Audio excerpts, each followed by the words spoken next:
दुआएं करो, बस दुआएं करो, दर यार ही पर सदाएं करो.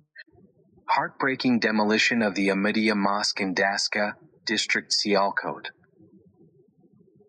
Originally built before Pakistan's creation, the mosque symbolized peace, unity, and the ideals of Pakistan's first foreign minister, Sir Zafrullah Khan.